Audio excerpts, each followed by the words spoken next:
Hello बच्चों, कैसे हैं आप सभी। उम्मीद करता हूँ बहुत बढ़िया होंगे, अपना पूरा ध्यान रख रहे होंगे। आ, बहुत सारे बच्चे मेरे को ये कह रहे हैं कि कहते ही रहते हैं यार कि सर एक महीना लगा दिया इस चैप्टर के अंदर, बहुत टाइम हो गया।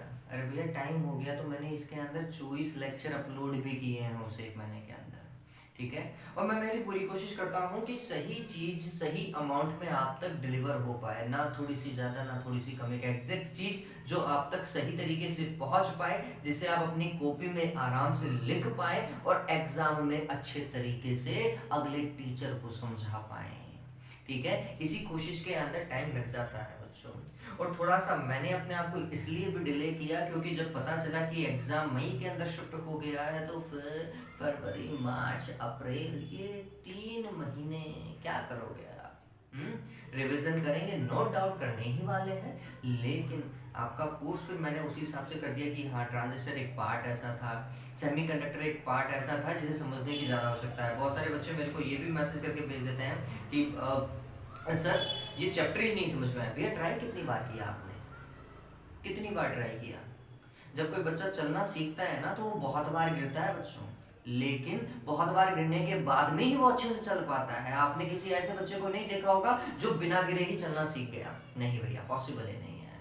वो बहुत बार गिरते हैं, फिर संभलते हैं और फिर आगे चलते हैं और फिर दौड़ते भी हैं, ठीक। तो प्लीज एक या दो बार पढ़ने से कोई चीज समझ में नहीं है इसका मतलब ये नहीं है कि वो आपको कभी समझ में नहीं आएगी, ठीक है। ट्राई करो, अच्छे से पढ़ो, तभी जाके चीजें समझ में आएगी। एक बच्चे का तो मैसेज आपको साइड में दिखाई दे रहा होगा, कुछ ऐसा लिख रखा है कि सर मन नहीं लग रहा पढ़ाई में। तो भैया मन लगा लो, जहां तुम्हारा मन लगे ना वहां मन लगाओ पहले, ठीक है। और फिर पिताजी को बताना कि मैं यहाँ मन लगा के आया हूँ, और पिताजी की प्रतिक्रिया भी देखना। क्योंकि अगर मेरे पिताजी को पता चलता कि मैं कहीं मन लगा के आया हूँ तो जो पृष्ठभूमि लाल होती वो मेरे को पता है, इसलिए ऐसे कर्म अभी किए ही नहीं अपन ने, ठीक है। तो पहले तुम्हारा मन लगा लो, है ना, संतुष्ट हो जाओ, उसके बाद में पढ़ लेना। तुम कैसे मैसेज करते हो, तुम्हें खुद को तो पता है क्या। चलिए, मैं ये वैसे बात बताने वाला नहीं था, लेकिन हाँ मेरे को लगा कि जरूरी है। पढ़ाई में मन नहीं लगता तो मन लगाओ तुम तुम्हारा कहीं पर। चलिए तो चैप्टर चालू करते हैं। मैं हूं Prashant Maheshwari, fun with physics YouTube channel पर आप सभी का बहुत बहुत स्वागत है। आज है टॉपिक ट्रांजिस्टर प्रवर्धक के रूप में, ट्रांजिस्टर एज एन एम्पलीफायर। आप सभी ने सुना होगा एम्पलीफायर।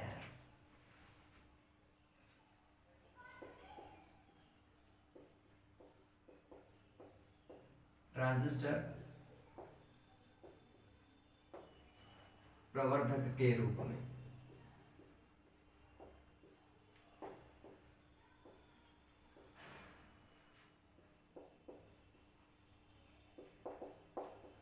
ट्रांजिस्टर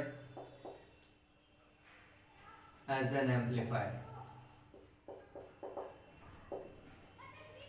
ये गाना बहुत फेमस हुआ था, मैं तेरा एम्पलीफायर फायर, हाँ हुआ था कि फेमस।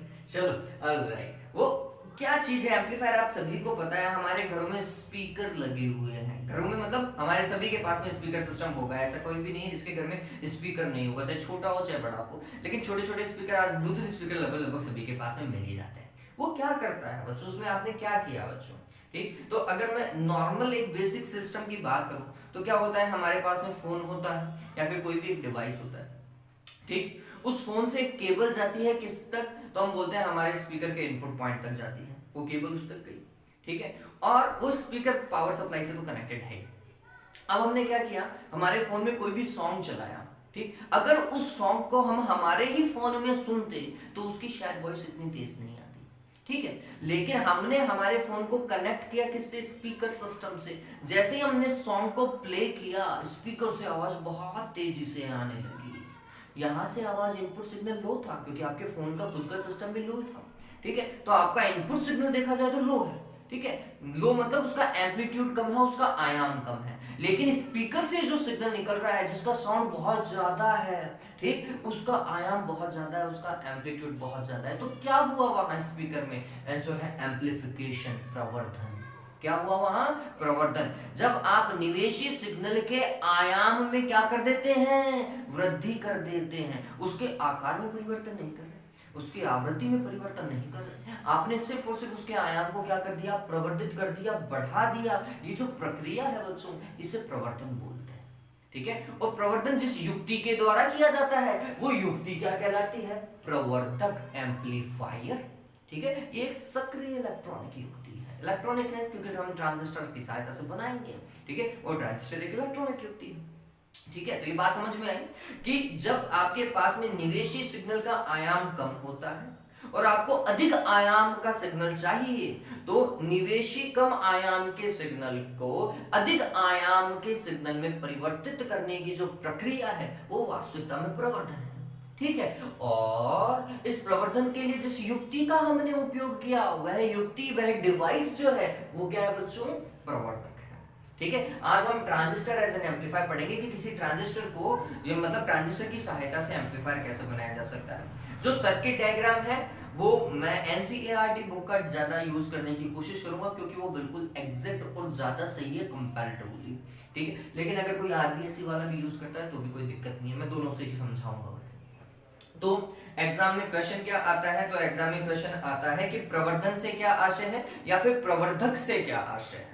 ठीक है, फिर इसके साथ में यह आता है कि ट्रांजिस्टर को प्रवर्धक की भांति किस प्रकार काम में लिया जाता है, प्रक्रिया को समझाइए। ठीक है, या फिर आप समझाइए कि ट्रांजिस्टर प्रवर्धक की भांति कैसे काम करता है, तो आपको बताना पड़ेगा कि वो कैसे काम कर सकता है। तो हम यहाँ पे 3 प्रवर्धन को पढ़ेंगे। पहला अपन धारा लाभ पढ़ेंगे या फिर धारा प्रवर्धन गुणांक पढ़ेंगे, दूसरा वोल्टता लाभ पढ़ेंगे या फिर वोल्टता प्रवर्धन गुणांक पढ़ेंगे, तीसरा शक्ति लाभ पढ़ेंगे या फिर शक्ति प्रवर्धन गुणांक को पढ़ेंगे बच्चों। तो मैं सबसे पहले डेफिनेशन लिख देता हूं कि वास्तविकता में प्रवर्धन और प्रवर्धक है क्या। ठीक, तो हम बोलते हैं किसी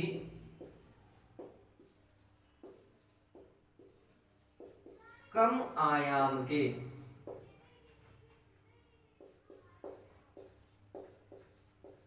निवेशी संकेत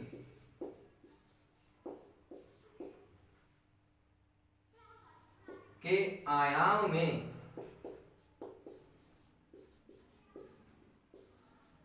वृद्धि करने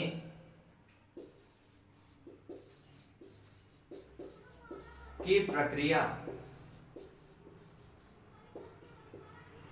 प्रवर्धन कहलाती है। एवं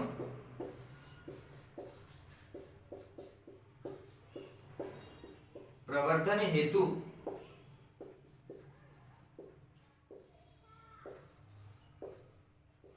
जिस सक्रिय युक्ति, सक्रिय को पहले लिख दीजिएगा, सक्रिय, चलो मैं ही लिख देता हूं,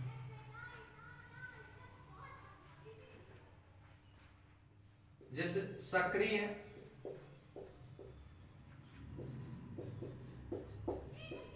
इलेक्ट्रॉनिक युक्ति का उपयोग किया जाता है,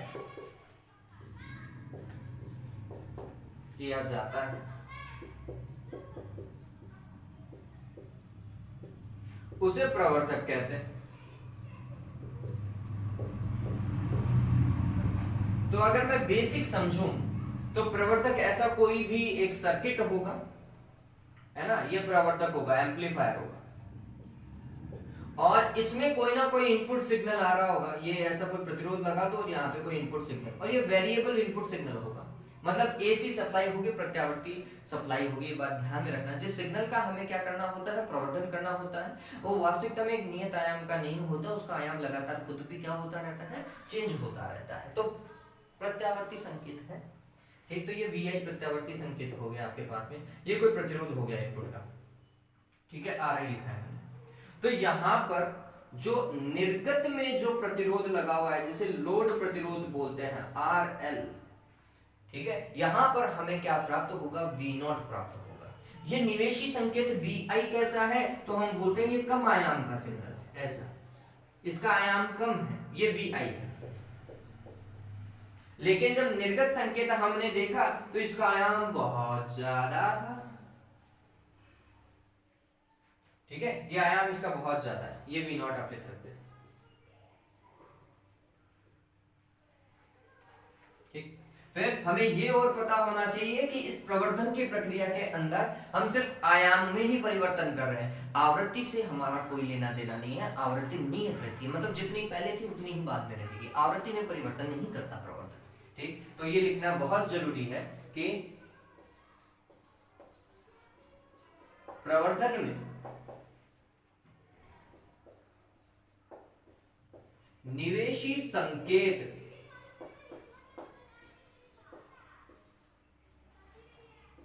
की आवृत्ति एवं आकार पर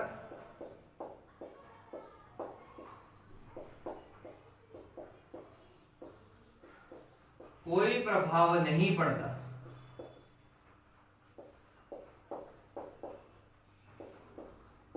यह पूर्ववर्त ही रहती, मतलब जैसी पहली थी, जैसे निवेश में थी वैसे ही निर्गत में आवृत्ति होगी, आवृत्ति में कोई चेंजेस नहीं है। मतलब अगर निवेश में हमने 50 हर्ट्ज आवृत्ति का सिग्नल दिया है तो निर्गत में भी इसकी आवृत्ति 50 हर्ट्ज ही होगी, 51 हर्ट्ज नहीं होगी। आवृत्ति में कोई चेंजेस नहीं आना चाहिए, ये बात आपको ध्यान में रखनी पड़ेगी। ठीक है, और चलिए इस चीज को उतारो, फिर ट्रांजिस्टर को देखते हैं कि ट्रांजिस्टर कैसे काम करता है। जल्दी से इस बात को उतारो, मैं एक बार के लिए वीडियो को देख लेता हूं बच्चों। Okay good, bye. चलिए, तो वीडियो को पॉज करोगे और उतार लोगे, है ना, हमेशा ऐसे ही करते हो। ऑलराइट, और नोट्स प्लीज यहां से उतार लो, अगर वो नहीं समझ पा रहे तो प्लीज यहां से उतार, ठीक है।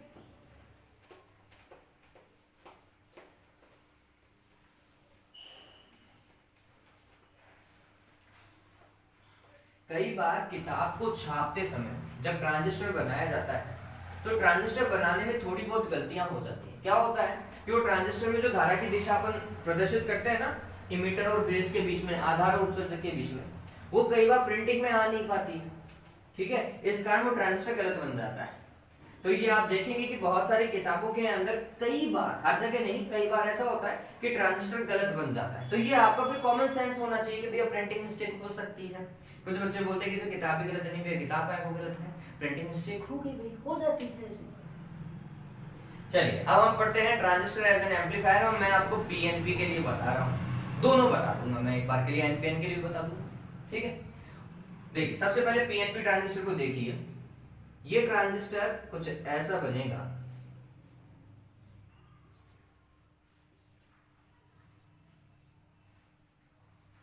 इसे इमीटर, बेस, कलेक्टर, मैं कॉमन इमीटर कॉन्फ़िगरेशन की बात कर रहा हूं, मतलब उभयनिष्ठ उत्सर्जक विन्यास की मैं बात कर रहा हूं बच्चों। अब क्या होने वाला है वो समझिए। अगर मैंने इसको दोनों में क्या कर दिया, उभयनिष्ठ कर दिया, यहां पर एक निवेशी संकेत हम लगाएंगे और बैटरी को कनेक्ट करेंगे। अब देखो ये ट्रांजिस्टर सही नहीं है, मैंने बोला कि हमें पीएनपी बनाना है, तो फिर ये पी टाइप, ये एन टाइप, धारा जाएगी पॉजिटिव टू नेगेटिव। तो ये ट्रांजिस्टर अब बिल्कुल सही है, ये पीएनपी ट्रांजिस्टर। अगर ये नेगेटिव है तो इसका कनेक्शन होना चाहिए बैटरी के किससे, नेगेटिव से, तो ऑटोमेटिकली दूसरे वाले का पॉजिटिव से होगा। डन। चलिए फिर हम बोलते हैं कि प्रत्यावर्ती संकेत का हमें क्या करना पड़ता है बच्चों, प्रवर्धन करना पड़ता है। तो इसके साथ में एक क्या जोड़ दिया गया है, एक प्रत्यावर्ती संकेत जोड़ दिया गया है, वी आई आप मान लीजिए, ये बैटरी वीवीपी। कुछ किताबों में यहाँ या फिर यहाँ पर एक प्रतिरोध भी लगाया गया, कोई दिक्कत नहीं है, कहीं कोई दिक्कत नहीं है, इसे आरबी लिखा गया है। अगर आप बनाते हैं तो भी ठीक है, नहीं बनाते हैं तो भी ठीक है, कोई ऐसा कोई जरूरी नहीं है। लेकिन बनाते हो तो बहुत बढ़िया, नहीं बनाते हो तो भी कोई दिक्कत नहीं है। हम मान लेंगे कि निवेशी प्रतिरोध है। आरबी को कैसे में डील करेंगे, हम मानेंगे कि अंततः निवेशी प्रतिरोध का ही एक भाग है, कौन, आरबी, आधार से संयोजित प्रतिरोध आरबी हो जाएगा। ठीक है, और नहीं बनाते हो तो भी कोई दिक्कत नहीं है बच्चों, ये और बात ध्यान में रखो, नहीं बनाते हो तो भी कोई दिक्कत नहीं। ये हो गया हमारा काम। अब यहां पर देखिए निर्गत में क्या होगा, तो निर्गत के अंदर ये अग्र अभिनति होनी चाहिए थी, क्योंकि एन टाइप को हमने बैटरी के नेगेटिव से और पी टाइप को बैटरी के पॉजिटिव से जोड़ा है। यहां पर एक प्रतिरोध लगेगा जिसे हम बोलेंगे लोड प्रतिरोध। क्या बोलेंगे बच्चों, लोड प्रतिरोध, जिसके सिरों पर हमें क्या देखनी है, निर्गत वोल्टता देखनी है। और इसी के साथ में ही एक बैटरी और लगेगी, और ये पश्च अभिनति होनी चाहिए, उत्क्रम अभिनति होनी चाहिए। तो पी टाइप को बैटरी का नेगेटिव मिलना चाहिए, ऐसा। डन। ये बैटरी कौन सी? वीसीसी। और ये बात और ध्यान में रखो, वीसीसी का परिमाण जो है वो जाता है किससे? वीवीबी से, अगर इसे पश्चिम अभिनति सही प्रदान करनी है तो ही। ठीक है, ऑलराइट। तो ये हो गया काम। अब क्या हो रहा है भैया वो समझिए। तो हमने बोला कि आप जब निर्गत देखते हैं ना, इसके बीच में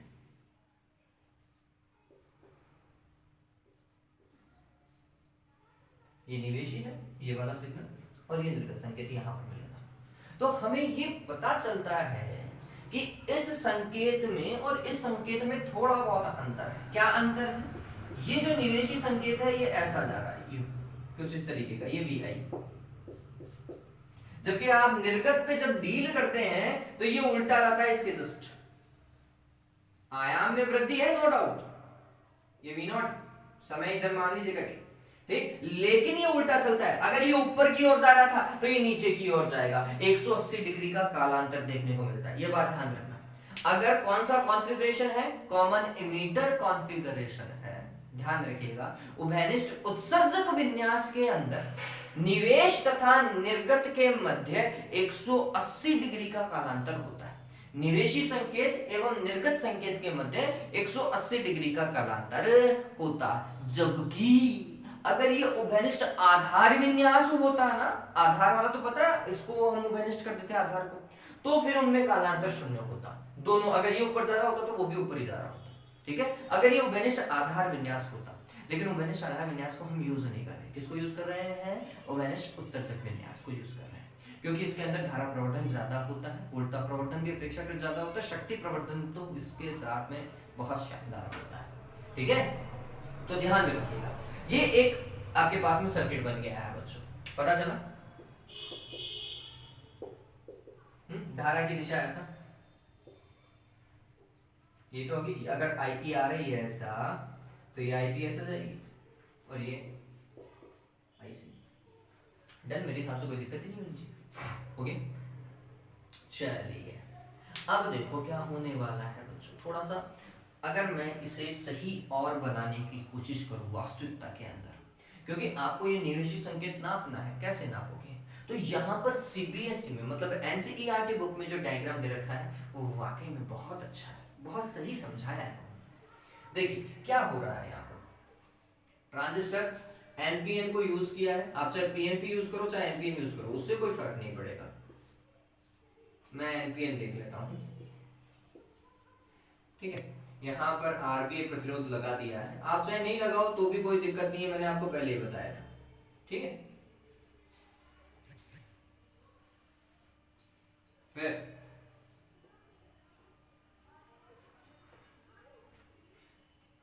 क्या होगा, यहां पर एक प्रत्यावर्ती संकेत और एक बैटरी लगा दो। अब बैटरी कैसी? तो ये पी टाइप के बीच वाला, तो ऐसा। डन।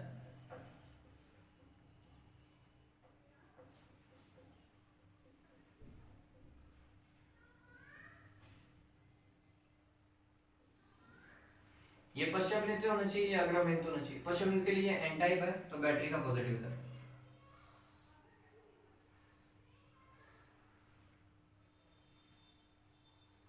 अब यहां पर एक संधारित्र लगा रखा हूं, ऐसा ही एक संधारित्र यहां लगा रखा है, ठीक, और यहां पर एक वोल्टमीटर कनेक्ट कर रखा है, प्रत्यावर्ती वोल्टमीटर जो वीआई को नापेगा। यहाँ पर ऐसा गोला बना रखा है और ये वोल्टमीटर दर्शा रखा है। ठीक है, वो ध्यान में रखिएगा कि वो जो वोल्टमीटर है वो वीआई को नाप रहा है, सिर्फ और सिर्फ परिवर्ती संकेत को नापेगा। ऐसा क्या, ऐसा संधारित्र इधर भी लगा रखा है और यहां पर आउटपुट को नापा गया है वी नॉट। ठीक, ऐसा क्यों, ये संधारित्र क्यों लगा है, उसमें ऐसा क्या करने की जरूरत पड़ेगी? तो ये बात ध्यान में रखिए, परिवर्तन किसमें देखना है आपको? आंसर है आपको प्रत्यावर्ती संकेत का आयाम प्रवर्धित करना है। आपको डीसी से कोई लेना देना नहीं है, दिष्ट संकेतों से आपको कोई लेना देना नहीं है। आपको सिर्फ और सिर्फ प्रत्यावर्ती के ऊपर क्या करना है, कॉन्सेंट्रेट करना है। तो आप सारे चेंजेस प्रत्यावर्ती के ही तो मापोगे, और किसके मापने हैं आपको। अब आप सभी को पता है ये क्या है, कैपेसिटर। कैपेसिटर के लिए प्रतिघात XC बराबर क्या होता है, 1/ωc होता है, नहीं होता, ठीक। ओमेगा को क्या लिखते हैं, 2πf लिखते हैं। अगर f का मान डीसी है, डीसी है तो 0 होगा, आवृत्ति 0 तो XC का मान बहुत ज्यादा हो जाएगा।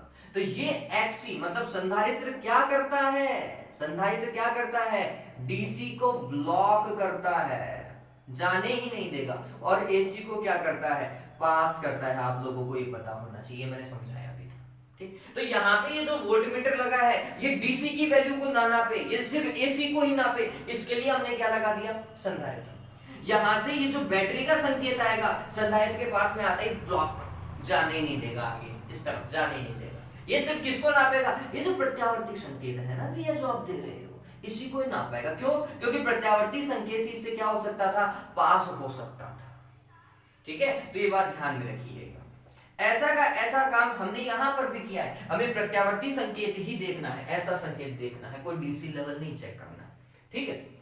तो हमने देखा कि यहाँ पे सिर्फ और सिर्फ प्रत्यावर्ती संकेत ही आए, डीसी सिग्नल नहीं है, तो डीसी को क्या करना पड़ेगा, रोकना पड़ेगा, ब्लॉक करना पड़ेगा। ब्लॉक करने के लिए क्या लगा दिया, संधारित्र। संधारित्र ने डीसी सिग्नल को उस तरफ जाने ही नहीं दिया, ये सिर्फ और सिर्फ परिवर्तन को ही नापेगा। परिवर्तन मतलब प्रत्यावर्ती संकेत को, प्रत्यावर्ती संकेत का आयाम चेंज होता रहता है ना, परिवर्तन आता रहता है ना।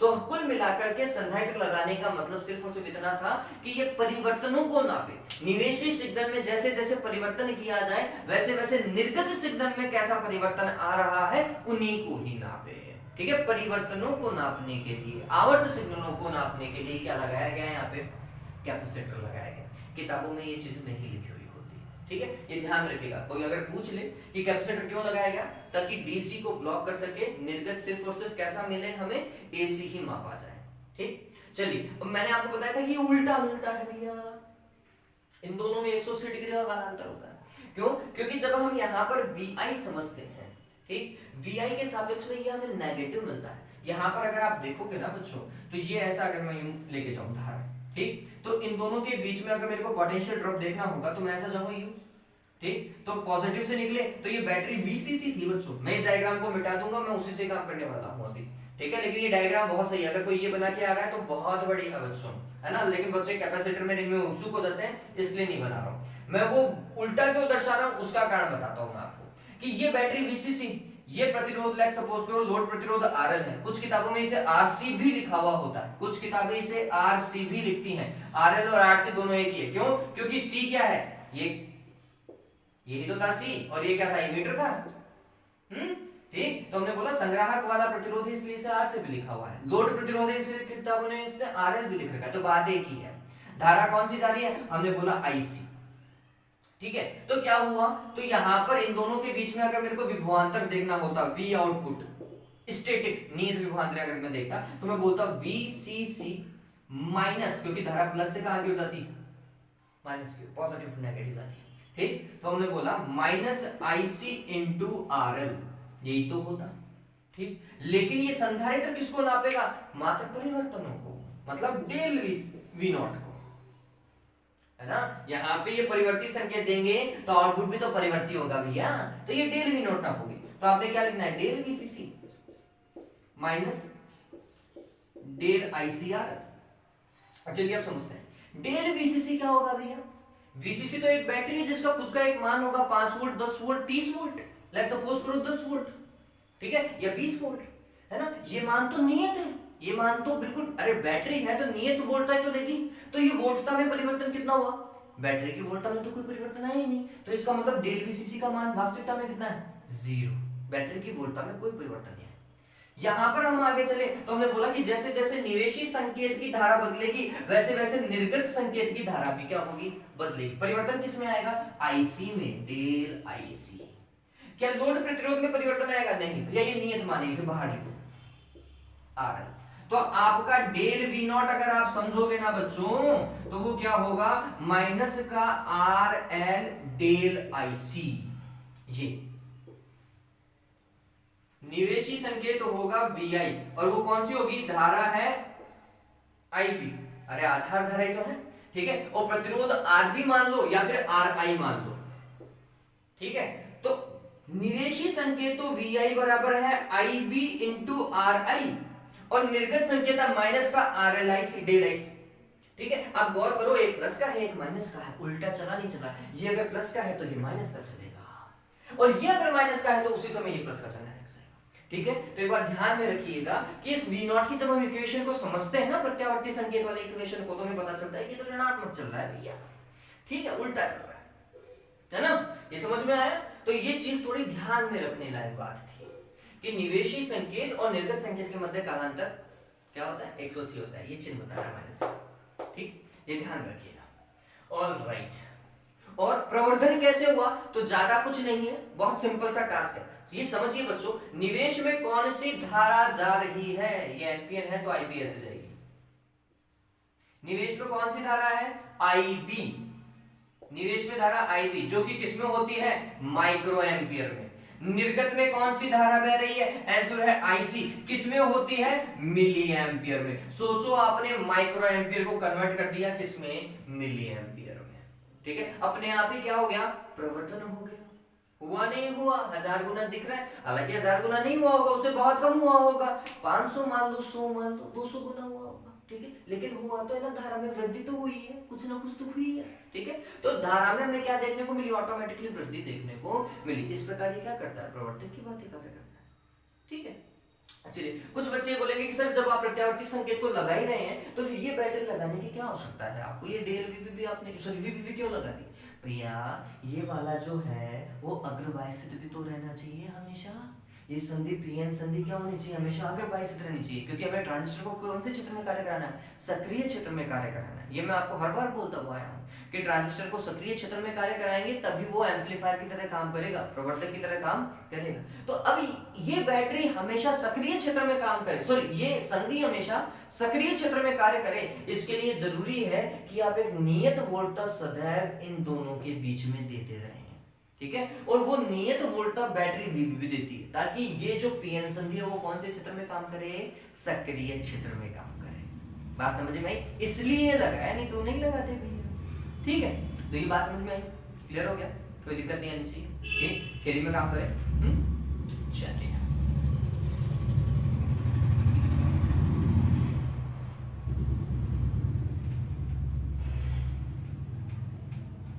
नेक्स्ट ईयर फिर ये वाला सर्किट समझाऊंगा मैं आपको, और तो इस बार समझ लीजिए, ये सिंपल है और उसमें कोई दिक्कत है नहीं बच्चों, बिल्कुल सही है डायग्राम।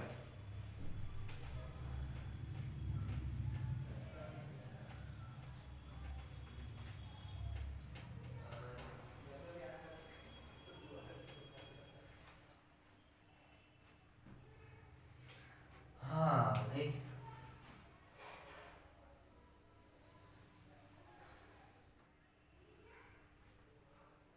काम करना चालू करें, बहुत सिंपल सा काम करवाऊंगा बच्चों, बहुत इजी होगा, सभी बच्चे इस चीज को आसानी से कर पाएंगे। देखिए थ्योरी लिखना बताता हूँ मैं आपको, क्या करना है हमें, हम बोल रहे हैं कि हमारे पास में एक पीएनपी ट्रांजिस्टर है और उसे उभयनिष्ठ आधार, सॉरी उभयनिष्ठ उत्सर्जक विन्यास में संयोजित किया गया। इसका मतलब उत्सर्जक जो है वो निवेश एवं निर्गत दोनों में क्या है, उभयनिष्ठ है। तो हमने बोला ट्रांजिस्टर को, समझना, ट्रांजिस्टर को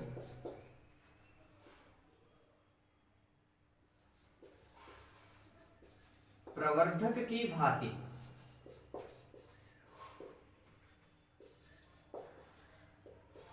कार्य कराने हेतु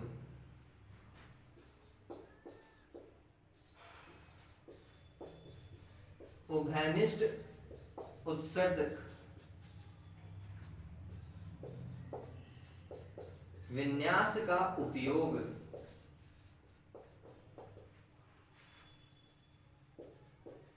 किया गया। थ्योरी इतनी सिंपल होगी कि आप एनी टाइम लिख सकते हैं। इसमें उत्सर्जक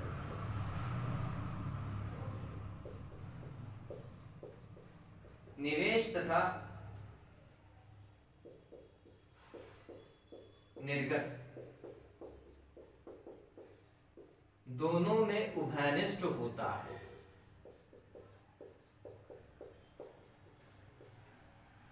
ठीक है। ट्रांजिस्टर की ईबी संधि, ईबी तो है ही,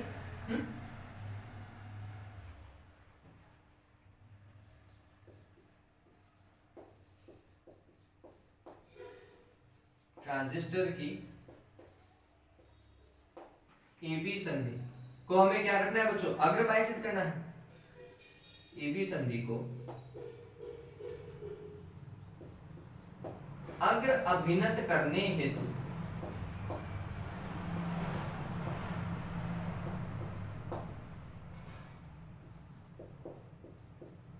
बैटरी VBB का उपयोग किया जाता है, किया जाता है, तथा जिस प्रत्यावर्ती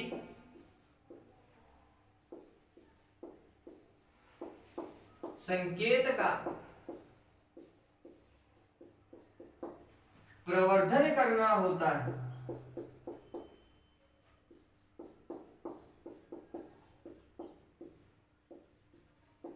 उसे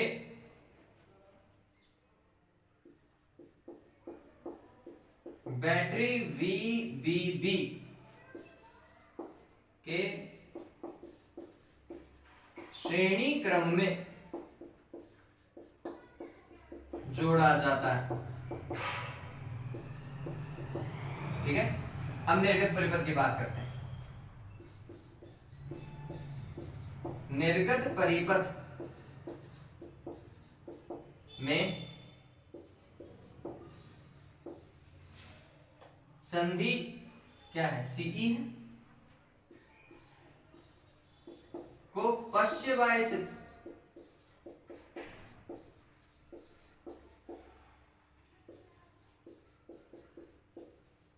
करने के लिए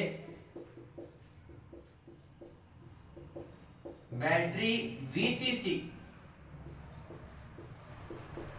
का उपयोग किया जाता है। ठीक है। तथा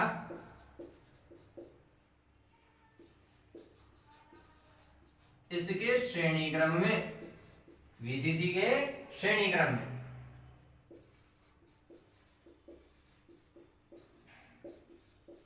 लोड प्रतिरोध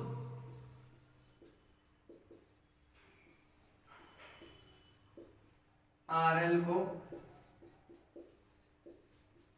संयोजित किया जाता है।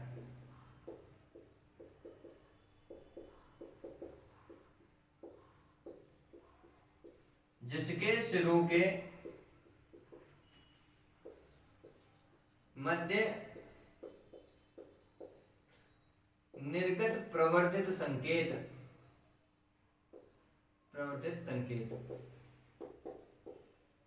प्राप्त किया जाता है। इसी के सिरों के मध्य तो प्राप्त कर रहे हैं अभी, किया जाता है। ठीक है। चल, अब हम बात कर रहे हैं कि जब निवेशी प्रत्यावर्ती संकेत नहीं जुड़ा हुआ था तब क्या हो रहा था। ठीक है। तो हम बोलते हैं जब, समझ रहे आप, कार्यविधि की बात आ गई, जब निवेश में प्रत्यावर्ती संकेत को नहीं जोड़ा जाता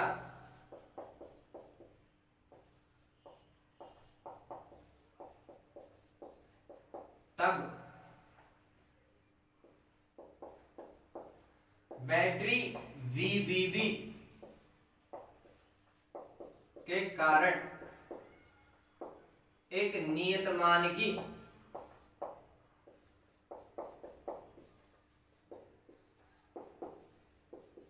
आधार धारा IB प्रवाहित होती है।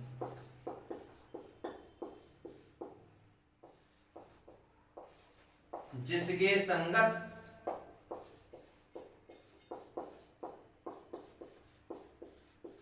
निर्गत परिपथ में भी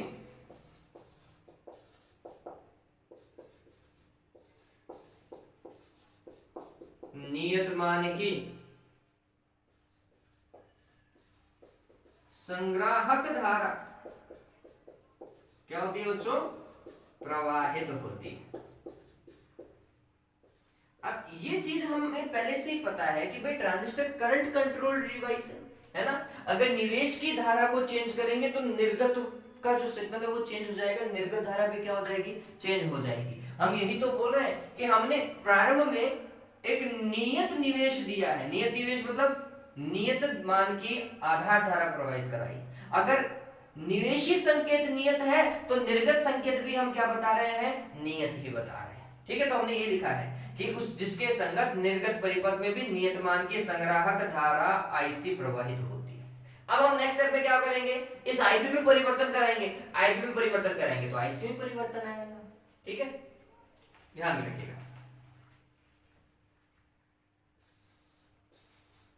चूंकि ट्रांजिस्टर एक करंट कंट्रोल्ड युक्ति है, अतः जब निवेश में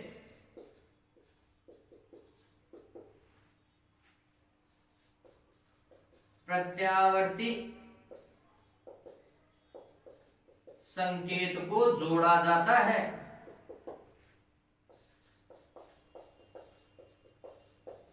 तब निवेशी धारा आईबी में परिवर्तन के संगत निर्गत धारा आईसी में भी परिवर्तन होता है। ठीक है, इतना आपको क्या करना है?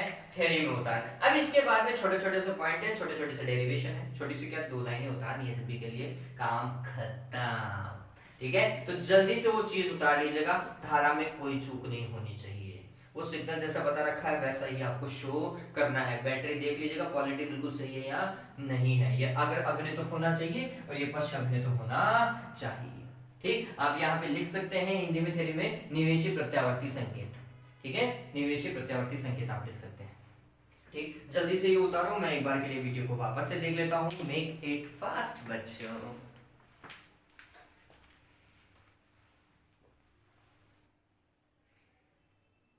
Okay, alright.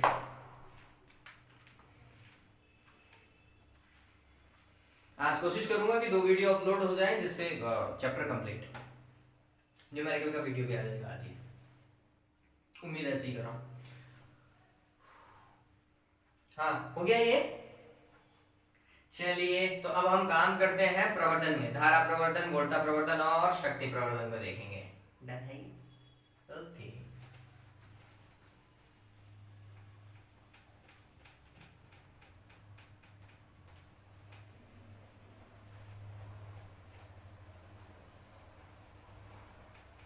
मैं आपको आउटपुट की वो इक्वेशन नहीं लिखा रहा हूं, उसे कई बार बच्चे चूक खा जाते हैं। इसलिए जितना सिंपल हो रहा है उतना सिंपल करने की कोशिश कर रहा हूं मैं इसे।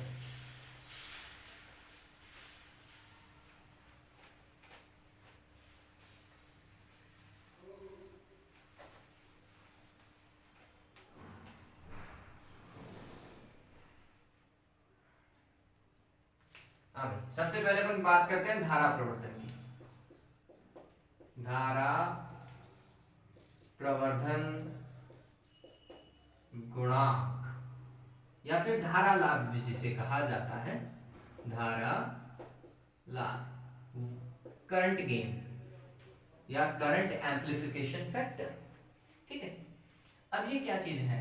तो हम बोलते हैं कि कॉमन इमिटर कॉन्फ़िगरेशन है। धारा लाभ क्या होता है बच्चों? बीटा होता है। ठीक, तो हमने लिखा यदि, यदि क्या है इसके अंदर?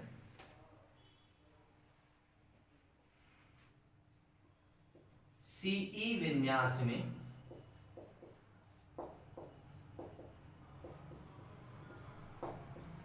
निवेशी धारा IB तथा निर्गत धारा क्या होती है बच्चों, IC होती है। अतः निर्गत एवं निवेशी धारा का अनुपात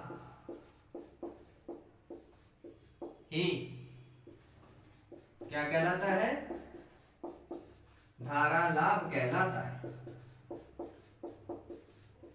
ठीक है, और हमने लिखा बीटा, और बीटा इज इक्वल टू क्या होगा, तो हमने लिखा डेल IC बटा डेल क्या बच्चों, IB।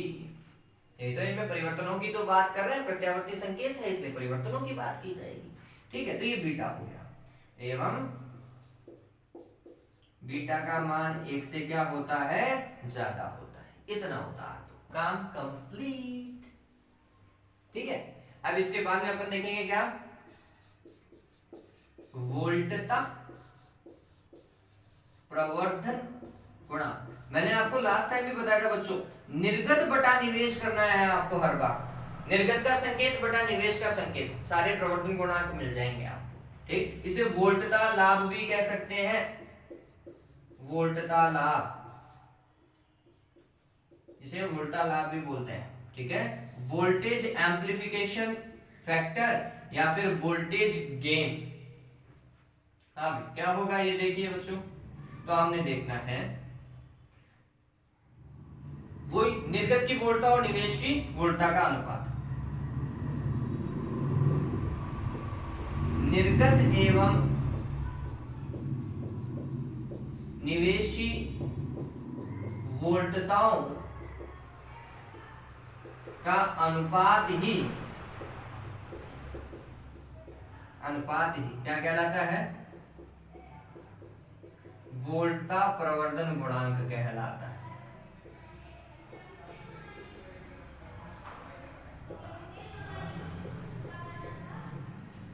ठीक, अब देखिए इसे हमने लिखा एडवांटेज ऑफ वोल्टेज, AV लिख रहा हूं। हर एक किताब इसे अलग अलग तरीके से प्रदर्शित करने की कोशिश करती है, मैं इसे अभी AV लिख रहा हूं, एडवांटेज ऑफ वोल्टेज या फिर वोल्टेज गेन। ये क्या होगा, निर्गत वोल्टता V0 और निवेशी वोल्टता VI। ठीक, ऐसे ही लिखे अपन। अब ये क्या होगा, तो हमने बोला निर्गत धारा और निर्गत का प्रतिरोध R0, ऐसे ही निवेशी धारा, ठीक है, और निवेश का प्रतिरोध RI, ऐसा ही होना चाहिए। चलिए अब ये चीज की जगह ये उतारना मत, मैं बताऊंगा ये इसकी जगह आपको क्या लिखना है, निर्गत धारा। निर्गत धारा कौन सी है, आंसर है IC, तो हमने लिखा डेल IC। ठीक है, मल्टीप्लाई निर्गत प्रतिरोध, निर्गत प्रतिरोध देखो वहां पे RL है, ठीक है, बटा निवेशी धारा, निवेशी धारा कौन सी है, IB, देख लो सर्किट के अंदर IB है, तो यहां पर डेल IB। ठीक है, गुणा होगा निवेशी प्रतिरोध से। निवेशी प्रतिरोध कुछ किताबों में RB लिखा हुआ है, कुछ किताबों में RI लिखा हुआ है, मैं इसे RI लिख रहा हूं, निवेशी प्रतिरोध, ये ध्यान रखिएगा, ये निर्गत प्रतिरोध है, ये निवेशी प्रतिरोध है। RB भी यहाँ पे जो प्रतिरोध लगाओगे वो भी निवेशी प्रतिरोध का ही एक भाग होगा, ये बात ध्यान रखिए। तो ये हो गया हमारे पास में। अब ये डेल IC अपॉन IB जो है ये तो होता है बीटा, और यहां पर इसे हमने लिख दिया RL अपॉन RI। ठीक है, ये क्या हो गया, AB। आप बोलोगे सर आप माइनस क्यों नहीं लगा रहे हो, आप लगा तो कोई दिक्कत नहीं, बिल्कुल सही होगा माइनस भी, और बहुत परफेक्ट होगा इवन माइनस यहाँ पे लगाना, क्योंकि मैंने आपको बताया था कि वोल्टा में परिवर्तन कितना आया था, माइनस का डेल IC इंटू RL आया था। ठीक है, तो आप अगर माइनस लगा करके चल रहे तो उससे बेहतर तो कुछ भी नहीं है भैया। ठीक है, लेकिन मैं यहाँ पर सिर्फ और सिर्फ मान की बात कर रहा हूँ, परिमाण की बात कर रहा हूँ। ठीक है, वो जो माइनस वाला पार्ट है वो लास्ट में एक लाइन लिख दूंगा, 180 डिग्री का कालांतर, तो माइनस अपने आप ही समझ में आ जाएगा अगले को। ठीक है, तो ये हो गया हमारे पास में, इतना डन है। अब यहाँ पे देखो ये निर्गत का प्रतिरोध है, ये निवेशी प्रतिरोध है, तो ये RL अपॉन RI क्या होगा, प्रतिरोध लाभ। जैसे ये धारा लाभ हुआ निर्गत बटा निवेश, जैसे ये वोल्टा लाभ हुआ निर्गत बटा निवेश, ऐसे ही ये भी तो निर्गत का प्रतिरोध और निवेश का प्रतिरोध है, तो ये क्या होगा, प्रतिरोध लाभ होगा। ये बात ध्यान में रखना। RL अपॉन RI किसको प्रदर्शित करता है, प्रतिरोध लाभ को प्रदर्शित करता है, कई बार पूछ लेता है। ठीक है, तो हम बोलते हैं यहां RI निवेशी प्रतिरोध,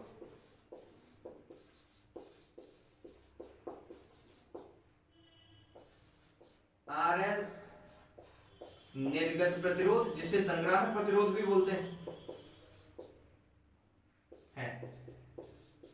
तथा RL बटा RI, ये RL और ये RI है, को प्रतिरोध लाभ कहा जाता है, को प्रतिरोध लाभ कहा जाता है।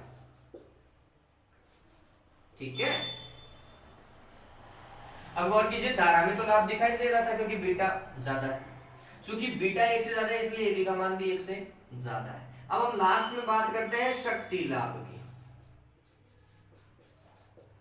या शक्ति प्रवर्धन गुणांक की, पावर एम्प्लीफिकेशन फैक्टर।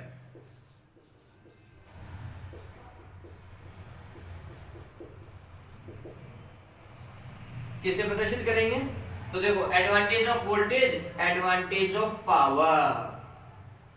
लिखोगे कैसे थ्योरी, मैं बता देता हूं, अब आपको काम करना है बच्चों। अब ये चीज आप, मैं उतार ही देता हूं, फिर बोलोगे तुम।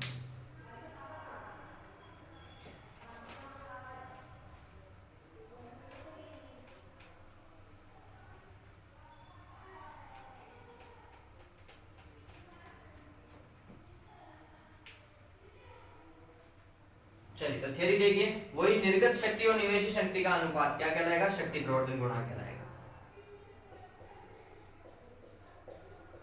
निर्गत शक्ति एवं निवेशी शक्ति का अनुपात शक्ति लाभ कहलाता है।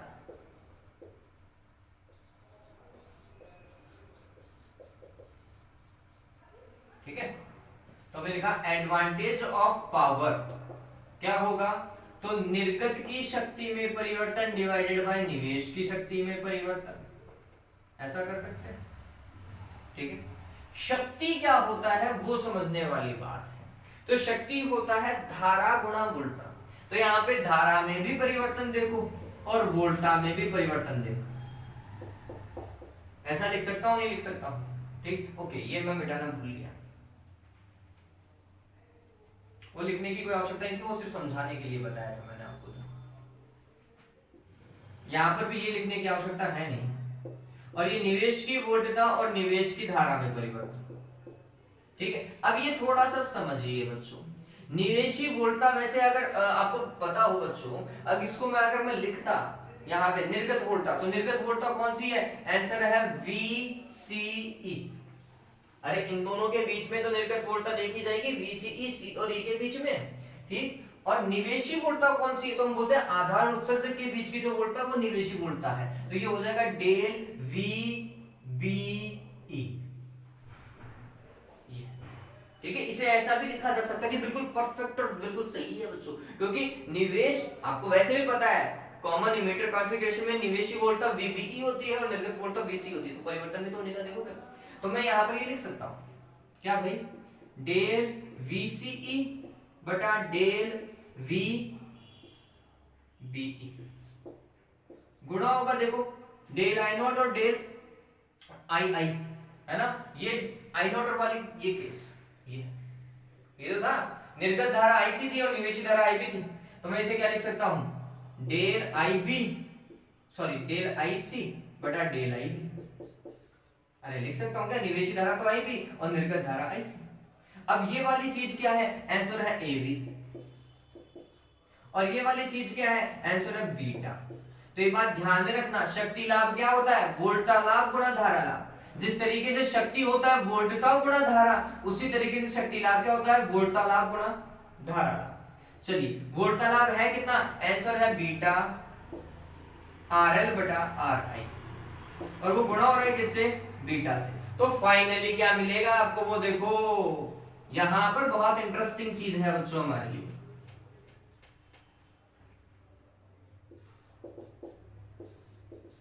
तो AP का मान हो गया beta square RL upon RI। अब ये समझने वाली बात बहुत अच्छी है, चूंकि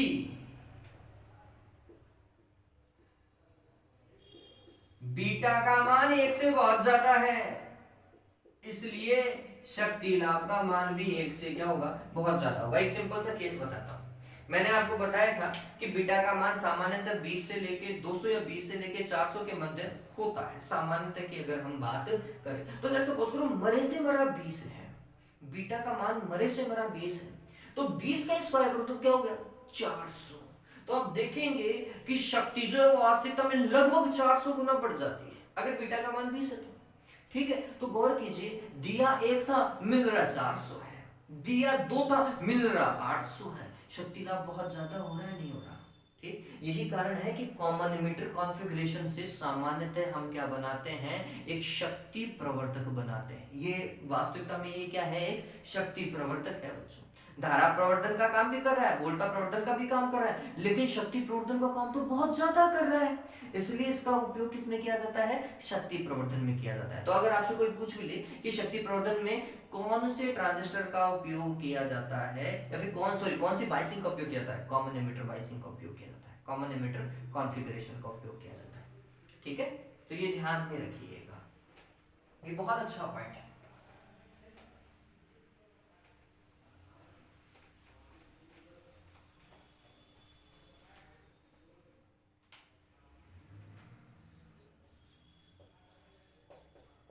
यही कारण है कि सीई अभिविन्यास में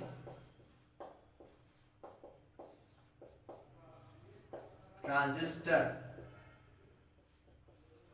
एक अच्छे शक्ति प्रवर्धक का कार्य करता है।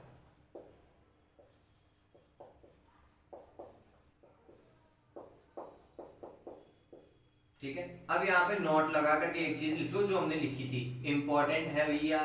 क्या सीई अभिविन्यास में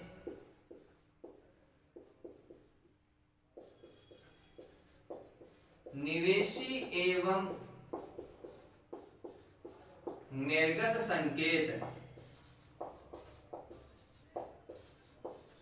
के मध्य 180 डिग्री का क्या होता है बच्चों, कलांतर होता है। ठीक है, चलो इसके साथ में एक और नोट उतार लो, ये कॉपी में अलग से लिख लेना, इस पॉइंट के साथ में मत लिखना, अलग से लिख लेना।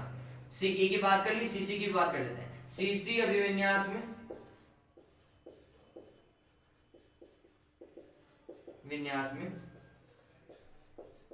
निवेश तथा निर्गत